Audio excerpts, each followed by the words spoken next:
And I can hear him saying, someday, in the words of Langston Hughes, somebody will stand up and talk about me and write about me, black and beautiful, and sing about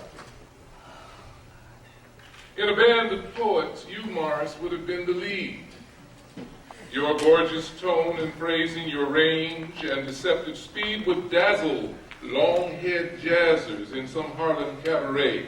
Even haughty hipsters would stop to check your play, and everyone who heard would feel your need.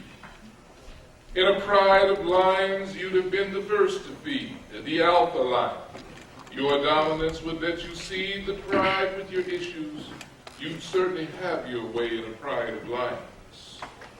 Blending mood and rhythm, you did skillfully succeed to scale the academic mountain. Joy turned to ecstasy indeed when your teachings and preachments made way for the real blues to come in, for bebop to set the cadence, to sashay like a bucking wing, a fresh academic voice to read in a band of poets. I met Morris first when I came to interview for an open faculty position in the then Behavioral Studies Department at the North Campus in about 1990. That panel was composed of Dr. Marge Larkins, the chair, Lou Taylor, Cecil Nichols, Uncle Bob Handel, Joan Humphreys, and I believe Carolyn Wright. I was for the most part treated cordially and with polite interest.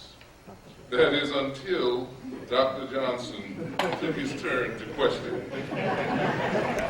I talked a lot about Nigeria that day, what I had done there, the nature of academics and social conditions in the country. And Morris knew quite a few Nigerian scholars by reputation and thought he was going to figuratively rake me over the coals by asking questions about these scholars and their work, personal and professional. God moves in mysterious ways. Fortunately for me, the names he cited for the most part were friends of mine, and I was able to supply him with more information than he had anticipated. That's when I found out he hadn't been to Africa yet.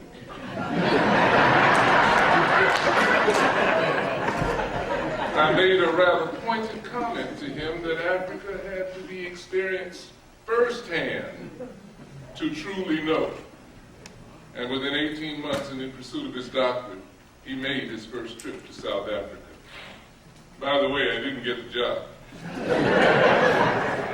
The committee, I'm told, selected a female professor who left the position after 3 months. Dr. Larkins dutifully called me up to tell me that as the second finisher, the job was mine.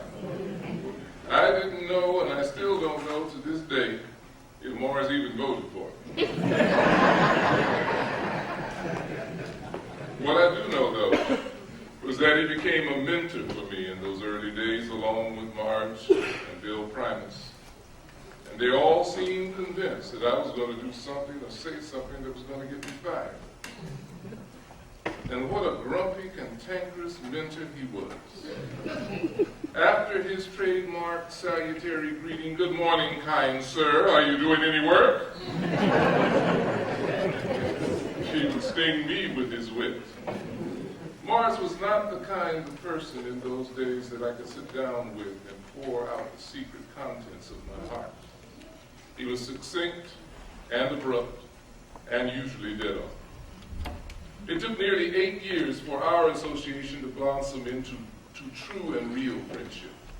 This came when he and I and Professor Joanne Brown organized and executed a coordinated studies learning community from 1998 through 1999. This was a period when the sage on stage was exposed to a wider audience. Like many of us in specialized courses, if a student didn't take history, he or she was less likely to get Morris Johnson as a professor. Joining the learning community exposed Morris to students in education, social sciences, the honors college, and college prep. And he would routinely dazzle with his instructional delivery. He would fire questions right and left, catching students unaware. He always brought the drama. "If you want to know something, kind lady, read." State the issue completely, kind sir. I told you 11 times. Don't give me a one-word answer. The learning community brought out the best in all of us. Those 2 years were among the most rewarding of my career here at Miami-Dade, and he had been the same to me. We're still in contact with many of those learning community students. In 2003, Morris finally received the coveted endowed teaching chair. For all of his oratorical excellence and his serious commitment to scholarly reading and research, Morris was a painfully slow writer and had no competencies at all with computers and computer technology. I got the hint of this when I solicited articles from him to publish in my online magazine. The articles he submitted were often dated. How old is this article, Morris? I asked about his piece on Martin Luther. Oh, brother, I've been polishing on that one for some time, he said. Almost 30 years to be exact. The process also revealed in my friend and colleague an almost crippling fear of failure.